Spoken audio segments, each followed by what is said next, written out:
PDC की class attend किए, उसमें भूमिका ने आज बहुत सुंदर कहानी यहाँ पर आपको सुनाई है। ठीक है ना। सबसे पहले बर्बरीक जी श्री कृष्ण के पास आते हैं। वो श्री कृष्ण को बोलते हैं कि मैं ये महाभारत का युद्ध 3 ही बाणों में समाप्त कर सकता हूँ, इतना मेरे पास शक्ति है। तो फिर श्री कृष्ण जी बोलते हैं कि मैं मान जाऊंगा अगर तुम एक पीपल के वृक्ष के पास लेके जाते हैं, अगर तुम इस पीपल के पूरे पत्ते पे अगर तुम छेद करके दिखा दोगे तो मैं मान जाऊंगा कि तुम 3 ही बाणों में इस युद्ध को समाप्त कर लोगे, ऐसे करके।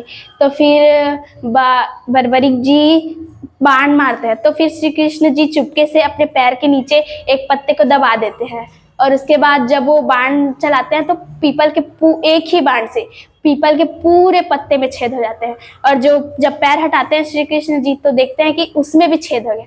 तो फिर उन्हें यकीन हो जाता है कि ये सच में इसके पास इतना शक्ति है कि ये पूरे युद्ध को 3 ही बाण में समाप्त कर लेंगे करके। और वो कहते हैं कि मैं मदद उसकी करूंगा जो हारने वाला रहेगा। और श्री कृष्ण जी बोलते हैं कि हारेंगे तो पांडव नहीं, वो हार जाएंगे, कौरव लोग। और लेकिन वो अधर्म थे, कौरव अधर्मी थे, लेकिन पांडव धर्म की युद्ध की लड़ाई थी।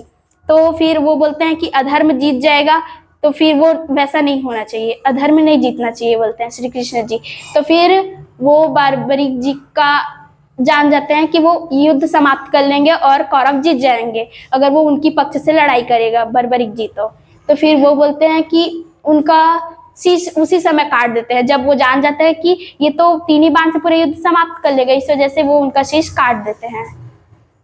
फिर वो बोलते हैं कि ये आपने क्या किया, आप मेरी काबिलियत को देख के आपने मुझे मारा क्यों, ऐसे बोलते हैं। तो फिर वो बोलते हैं कि वो जो आप जिसकी तरफ से लड़ने जा रहे हैं वो अधर्म है, लेकिन वो नहीं जीतना चाहिए, इसी वजह से मैंने आपका शीश काटा, ऐसा श्री कृष्ण जी बोलते हैं।